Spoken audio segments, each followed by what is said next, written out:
নমস্কাৰ মই আপোনালোকক আজি এখন খুব আচৰিত এফআইআৰ দেখুন আচৰিত চাঞ্চল্যকৰ এখন এফআইআৰ এই এফআইআৰখন CIDয়ে অসম পুলিচৰ CIDয়ে আমাৰ জুবিন গাৰ্গৰ মৃত্যুৰ লগত জড়িত শ্যামকানু মহন্তৰ ওপৰত এই এফআইআৰখন দাখিল কৰিছে নতুনকৈ যোৱা 20 তাৰিখৰ দিনা অন্য এখন এফআইআৰ ৰাইজে দিয়া এফআইআৰ এখন CIDয়ে ৰেজিষ্টাৰ কৰিছিলে কিন্তু এতিয়া CIDয়ে নতুনকৈ এখন এফআইআৰ দিছে এই এফআইআৰখনৰ কপিটো মোৰ লগত আছে এই এফআইআৰখনত 27 তাৰিখৰ দিনা 27/9/2025 দিনা 8:34 এই এফআইআৰখন আপোনাৰ হেৰি কৰা হৈছে ৰেজিষ্টাৰ কৰা এফআইআৰখন দিয়া হৈছে এই এফআইআৰখনত কি আছে জানেনে এইখন এখন বেলেগ ধৰণৰ এফআইআৰ মই ইটো গোচৰৰ বিষয়ে আচলতে অৰিজিনেল যিটো জুবিন গাৰ্গৰ মৃত্যুৰ গোচৰটো সেইটোৰ বিষয়ে মই ইয়াৰ পাছত এটা ভিডিঅ'ত ক'ম এইটো ভিডিঅ'ত মই ক'ব খুজিছোঁ যে এই এফআইআৰখন দিছে Asif Ahmed senior SP CID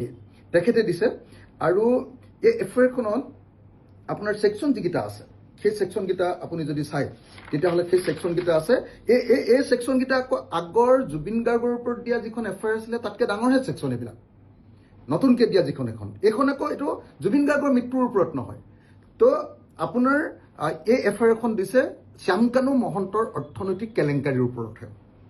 ইয়াত ছেকশ্যনবিলাক কি আছে জানেনে BNS বুলি কয় আজিকালি ভাৰতীয় ন্যায় সংহিতা বুলি যিখন কয় আগৰ আমাৰ যিখন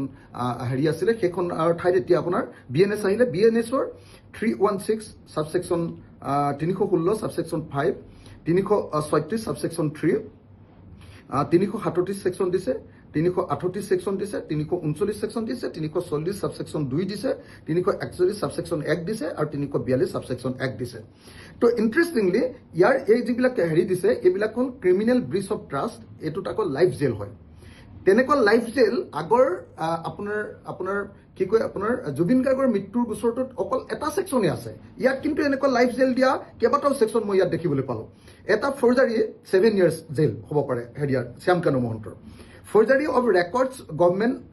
গভৰ্ণমেণ্ট ডকুমেণ্টছ এইটো 7 বছৰ হ'ব পাৰে ফৰ্জাৰী অফ ছিকিউৰিটি এইটো লাইফ ইম্প্ৰিজনমেণ্ট হ'ব পাৰে গোটেই জীৱন যাৱজ্জীৱন হ'ব পাৰে জেল হ'ব পাৰে পজেশ্যন অফ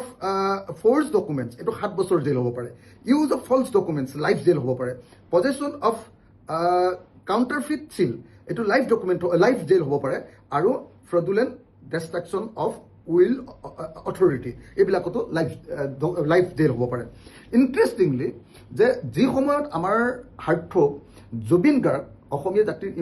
আটাইতকৈ ইম্পৰ্টেণ্ট এজন গায়ক তেওঁৰ মৃত্যুৰ কাৰণে যিকেইটা ছেকশ্যন দিছে মাত্ৰ 3টা ছেকশ্যন ইয়াত কিন্তু দিছে কেইটা ছেকশ্যন 8টা ছেকশ্যন ইয়াৰ 8টাৰ ভিতৰত এটা 2টা আপোনাৰ 3টা 4টা 5টা ছেকশ্যনে আকৌ লাইফ জেল তাত আকৌ মাত্ৰ এটাতহে লাইফ জেল এইটো ইণ্টাৰেষ্টিং ঘটনা এই যিখন নতুন এফআইআৰখন দিছে এই এফআইআৰখনত কি পাইছে জানেনে কি কাৰণে দিলে জানেনে যে সেইদিনা যেতিয়া আপোনাৰ মহন্তৰ ঘৰলৈ গৈছিলে আপোনাৰ শ্যামকানু মহন্তৰ ঘৰলৈ পুলিচ যাওঁতে কি পালে জানেনে 1 নম্বৰটো কি হ'ল যে তেওঁলোকে পালে যে কমিশ্যন অফ চিৰিয়াছ ফাইনেন্সিয়েল ইৰেগুলাৰিটিজ সাংঘাতিক ধৰণৰ অৰ্থনৈতিক কেলেংকাৰী কৰাৰ কিছুমান ডকুমেণ্ট পালে ফৰ্জাৰী মানে 2 নম্বৰী কাগজ বস্তু পালে use of fraudulent means for unlawful financial gain একদম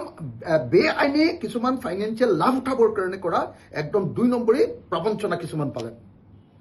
2 নম্বৰ কি পালে জানেনে তেওঁৰ ঘৰত এটা অনুষ্ঠানৰ নামত যিটো অনুষ্ঠানৰ নামত আপোনালোকে জানে যে ট্ৰেণ্ড MMS বুলি কয় তেওঁৰ যিটো কোম্পানী তেওঁৰ যিটো আপোনাৰ ট্ৰাষ্ট সেই ট্ৰাষ্টটোৰ নামতে 2টা পান কাৰ্ড পাইছে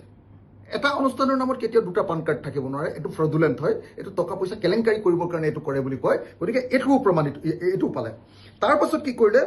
38টা ষ্টাম্প আৰু চিল পাইছে ষ্টাম্প চিল এই চিল পেজে এই 28টা দে 38টা নহয় 28টা পাইছে 28টাৰ ভিতৰত এটা আকৌ ইণ্টাৰেষ্টিংলি আমাৰ PWDৰ চিফ ইঞ্জিনিয়াৰৰ অফিচৰ assistant engineer PWD chief engineer অফিচৰ এছিষ্টেণ্ট ইঞ্জিনিয়াৰ এজনৰ নামতো এটা চিল তাত পোৱা গৈছে তাৰমানে তেওঁ হেৰিয়ে নিজাববীয়াকৈ কিছুমান চিল বনাই 2 নম্বৰী কাম কৰিছিলে সেইটো প্ৰমাণিত হৈছে তাৰপিছত 4 নম্বৰটো কি পালে জানেনে organise financial crime organise financial crime কৰিবৰ কাৰণে কি কৰিছিলে যিটোত prevention of money laundering act 2002 য'ৰ পৰা আমি জানো যে সাধাৰণতে কি হয় ইডিয়ে যিবিলাক কেছ লয় ইডিয়ে কেছ ল'ব পৰাৰ যোগ্যতা থকা এনেকুৱা বহুত কেলেংকাৰী অৰ্থনৈতিক কেলেংকাৰী ডকুমেণ্ট পোৱা গৈছে বুলি কৈছে আৰু এটা ইণ্টাৰেষ্টিং বস্তু যে যি সময়ত অসমৰ মুখ্যমন্ত্ৰীয়ে কৈ থাকিছিলে যে নাই তেওঁ একো সহায় কৰা নাই দেখা গৈছে যে আপোনাৰ শ্যাম কানু মহন্তই PMGSY ৰোডত কাম কৰাৰ PMGSY ৰাস্তাৰ নিৰ্মাণ কৰাৰ ঠিকা লোৱাৰ কিছুমান ডকুমেণ্ট পোৱা গৈছে অসমৰো আৰু অৰুণাচল প্ৰদেশৰো এইবিলাক ডকুমেণ্ট পোৱা গৈছে আৰু এই গোটেই ডকুমেণ্টবিলাকৰ পৰা এটা বস্তু প্ৰমাণিত হৈছে যে অৰ্থনৈতিক এটা ডাঙৰ কেলেংকাৰী শ্যাম কানু মহন্তই কৰিছিলে বিজেপি চৰকাৰৰ দিনত আপোনালোকে নিশ্চয় জানে যে সৰ্বানন্দ সোণোৱালৰ দিনত তেওঁ উত্থান আৰম্ভ হৈছিলে অৰ্থনৈতিকভাৱে তাৰপিছত সেই উত্থানটো হিমন্ত বিশ্ব শৰ্মাৰ দিনত একদম আকাশ চুচিলেগে আৰু সেই গোটেই ডকুমেণ্টবিলাক ইয়াত আছে এতিয়া SP CID কৈছে আসিফ আহমেদে কৈছে যে এই বিষয়টো ডাঙৰ তদন্ত হ'ব লাগে তাৰ কাৰণে তেওঁ আপোনাৰ ইতিমধ্যে তেওঁ FIR জাৰি কৰিছে এতিয়া অসমৰ মুখ্যমন্ত্ৰীয়ে শ্যাম কানু মহন্তৰ ওপৰত ED লগাব নে নাই এই ফাইনেন্সিয়েল কেলেংকাৰীৰ ওপৰত ডাঙৰ আপোনাৰ এনকুৱাৰী হ'ব নে নাই কাৰণ এই যিমানবিলাক ছেকশ্যন দিছে একদম সাংঘাতিক মাৰাত্মক ছেকশ্যন কিছুমান BNSৰ ভাৰতীয় ন্যায় সংহিতাৰ দিয়া হৈছে আৰু এতিয়া অসমৰ মুখ্যমন্ত্ৰীয়ে একচুৱেলি শ্যাম কানু মহন্তক প্ৰকৃত অৰ্থত শাস্তি দিব খোজে নে নোখোজে এইটো EDক এই কেছ দিব নে নিদিয়ে আৰু CBI আপোনাৰ আমাৰ জুবিন গাৰ্গৰ মৃত্যুৰ গোচৰটো দিব নে নিদিয়ে এই গোটেই কথাকেইটাৰ ওপৰতেই অসমৰ মুখ্যমন্ত্ৰীৰ লগত বিজেপি চৰকাৰৰ লগত আচলতে শ্যাম কানু মহন্তৰ সম্পৰ্ক আছে নে নাই প্ৰমাণিত হ'ব গতিকে মই আজি আপোনালোকৰ সন্মুখলৈ এই চাঞ্চল্যকৰ যিখন FIR CIDৰ SP আসিফ আহমেদে দিয়া শ্যাম কানু মহন্তৰ ওপৰত দিয়া এইখন চাঞ্চল্যকৰ FIR এখন আপোনালোকৰ সন্মুখলৈ আগবঢ়াই দিছোঁ